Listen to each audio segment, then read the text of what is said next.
सपना देखा के हमके भुला के दूसरा से शादी रचैल बोलम।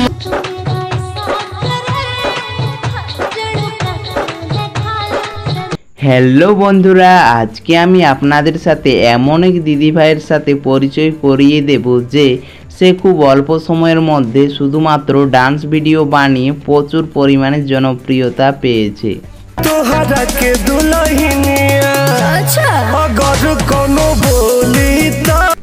এরপর আমরা জানতে চলেছি যে অপরাজিতা দিদিভাইয়ের বাড়ি কোথায়।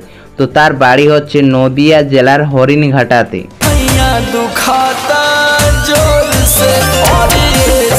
এরপর জানতে চলেছি যে অপরাজিতা দিদিভাইয়ের লেখাপড়ার বিষয়ে। যেহেতু অপরাজিতা দিদিভাই গ্রামে থাকে তাই তিনি এইচএস পরীক্ষা দেওয়ার পর বিয়ে হয়ে যায়। মানে অপরাজিতা দিদিভাই উচ্চ মাধ্যমিক দিয়েছেন। তবে তিনি ছোটবেলা থেকে নাচ করতে খুবই ভালোবাসতেন। তবে তিনি কোনো নাচের স্কুলে ভর্তি হয়নি, বরং তিনি টিভি দেখে দেখে খাটের মধ্যে নাচ করতেন। हाँ टीवी जे गान है ওই গান দেখে খাটের উপরে নাচতাম। हाँ यानी डांस में काफी आपको इंटरेस्ट था। हाँ हाँ हाँ। তারপরে আমার মা ঠিক করলো কি গ্রামে যে অনুষ্ঠান হয় না দুর্গাপূজা, তো ওখানে স্টেজ হয় গ্রামের মধ্যে নিজেদের গ্রামে, তো ওখানে আমার নাম দিয়েছিল, আমি নাচ করেছিলাম, ভালো লেগেছিল।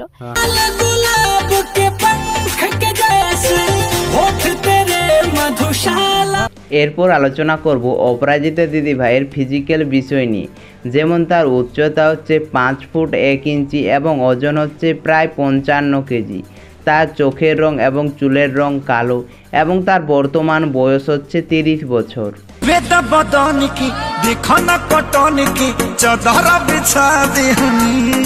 অপরাজিতা দিদিভাই কিন্তু শর্টস ডান্স ভিডিও শুট করে শুধুমাত্র, মানে বড় ভিডিও তেমন একটা ছাড়ে না বললেই চলে। শুধুমাত্র 2টো ব্লগ আপলোড করেছে আর ডান্স ভিডিও বানায়, প্রতিদিন কিন্তু আপলোড করে থাকে ডান্স ভিডিও শর্ট। তো চলো তোমাদেরকে দেখিয়ে দিই যে ওই দিদিভাই কোথায় ওই শর্টস ডান্সগুলো মানে বেশিরভাগ ভিডিওগুলো বানিয়ে থাকে। गाइस आप लोग देखो ये जो रास्ता है ना, यहीं पर मैं सारी रील्स बनाती हूँ। सो गाइस बहुत लोग सोचते हैं कि मैं जंगल के अंदर से आके वीडियो बनाती हूँ। सो ये जंगल नहीं है, एक रोड है, गांव के रोड। তো এই দিদিভাই কিন্তু ইউটিউবের ইনকাম দিয়ে একটি নতুন বাড়ি তৈরি করেছে। চলো সেটা তোমরা একটু দেখো। यूट्यूब की अर्निंग से नया घर बना रही। सो आगे এরপর আপনাদের জানাতে চলেছি যে এই অপরাজিতা দিদিভাইয়ের ইউটিউব চ্যানেলের নাম কি এবং তার বর্তমানে কত সাবস্ক্রাইবার্স রয়েছে। তো এই অপরাজিতা দিদিভাইয়ের ইউটিউবের নাম হচ্ছে অপরাজিতা অফিসিয়াল এবং বর্তমানে এই ইউটিউব চ্যানেলের সাবস্ক্রাইবার্স রয়েছে 5.64 মিলিয়ন। মানে এই যে সাবস্ক্রাইবার্সটা হয়েছে এটা শুধুমাত্র 1 বছরের মধ্যেই হয়েছে। মানে বলতে গেলে এই দিদিভাইটা কিন্তু খুব অল্প সময়ের মধ্যে এতটা সাকসেস পেয়েছে।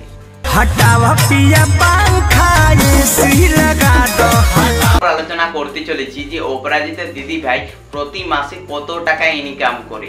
যেহেতু এই দিদিভাইটি কিন্তু শুধুমাত্র শর্টস ভিডিও বানিয়ে থাকে, তাহলে হয়তো আপনারা ভাবছেন যে কম টাকা ইনকাম করে, তাহলে কিন্তু একদমই ভুল।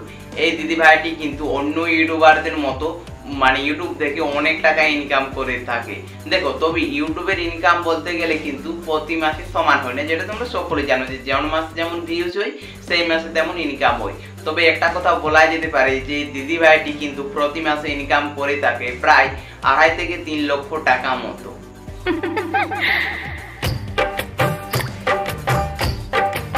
আপনাদেরকে জানাতে চলেছি যে অপরাজিতা দিদিভাইয়ের সবচাইতে ভাইরাল ভিডিও কোনটি। তো এক সময় কিন্তু খুব ভাইরাল ছিল যে ট্যাঙ্গে ট্যাঙ্গে, মানে গানটা বাজে এমনি এমনি হতো, অটোমেটিক হাতগুলো হতে থাকতো। এই ট্যাঙ্গে ট্যাঙ্গে গানে কিন্তু এই অপরাজিতা দিদিভাই সর্বোচ্চ ভিউজ পেয়েছে। এই ভিডিওতে তিনি ভিউজ পেয়েছে 56 মিলিয়ন। তোমাদেরকে স্ক্রিনের মধ্যে দিয়ে দিচ্ছি।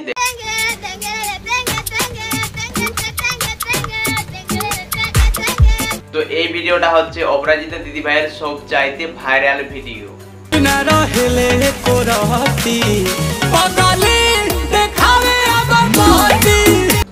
এরপর আপনাদেরকে জানাতে চলেছি যে অপরাজিতা দিদিভাইয়ের পরিবারে কে কে আছে।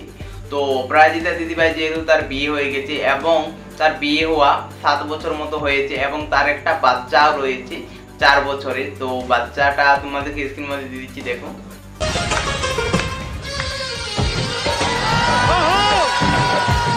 অপরাজিতা দিদিভাইয়ের আর ফ্যামিলিতে রয়েছে তার শ্বশুর শাশুড়ি এবং তার স্বামী আর ওই বাচ্চা। দিদিভাই কিন্তু মূলত ভিডিও বানিয়ে থাকে ভোজপুরি আর হিন্দি গানে, কিন্তু দিদিভাই হচ্ছে একদম বেঙ্গলি, মানে বেঙ্গলি ভাষায় ওখানে কিন্তু কথাবার্তা বলে। তাহলে হয়তো তোমরা ভাবছো যে তিনি কেন বাংলায় ভিডিও বানায়। আসলে তো দেখো, বাংলায় যদি সে ডান্স ভিডিও বানাতো তাহলে কিন্তু তার ভিউজ এতটা আসতো না এবং অল্প সময়ের মধ্যে এতটা ভাইরালও হতো না। দিদিভাই যেহেতু ভোজপুরি এবং হিন্দি গানে ভিডিও বানায়, সেই জন্য কিন্তু তার অডিয়েন্সগুলো সমস্ত কিন্তু ভোজপুরি আর মানে হিন্দিতে, যেহেতু ভারতবর্ষের ওটা হলে শো করে দেখবে। আর বাংলায় যদি ভিডিও বানাতো তাহলে কিন্তু অতজন দেখতো না, সেজন্য কিন্তু ভোজপুরি এবং মানে হিন্দি গানে বেশি রিলস বানিয়ে থাকে। सपना देखा के हमके भुला के दूसरा से शादी रचैल। অপরাজিতা দিদিভাই যেহেতু গ্রামে থাকে, তাহলে কি তাকে পাড়ার প্রতিবেশীরা কিচ্ছু বলে না? যে এরকম রাস্তাঘাটের মধ্যে ডান্স ভিডিও শুট করে মানে নাচে, তো এগুলোর মধ্যে কি তাকে কিচ্ছু বলা হয় না এগুলো করার পর? আসলে তো তাকে অনেক কথা শুনতে হয়েছিল প্রথম দিকে, যে গ্রামের বউ হয়ে নাচছি, অনেক কিছু তাকে শুনতে হয়েছে। কিন্তু এখন যে এতটা তিনি সাকসেস পেয়েছে, এটাকে দেখার পর গ্রামের লোক আর কিন্তু কিছুই বলে না। যেহেতু সে এখন মাসে একটা কথাই আছে না, তুমি যদি যে কাজটা করছো সেই কাজটা থেকে তুমি যদি ইনকাম করো তাহলে তোমাকে সকলেই সাপোর্ট করবে, সেটাই হয়েছে। তাই সে যখন ইনকাম করতো না তখন তাকে অনেকেই বাজে বাজে কথা শোনাতো। তো এখন যেহেতু সে অনেক টাকা ইনকাম করে, প্রায় মাসে 2 থেকে 3 লক্ষ টাকা, এটা শোনার পর আর তাকে আর কিছু বলে না। সেই জন্য রাস্তাঘাটে এখনো কিন্তু খুব সুন্দর সুন্দর ভিডিও শুট করে। তো তোমাদের ওই অপরাজিতা দিদিভাইয়ের ভিডিওগুলো কিরকম লাগে অবশ্যই কিন্তু কমেন্টস করে জানাবে। চ্যানেলে নতুন হলে অবশ্যই চ্যানেলটি কিন্তু সাবস্ক্রাইব করে দেবে। তো চলো দেখা হচ্ছে নেক্সট ভিডিওতে খুব তাড়াতাড়ি। Bye bye.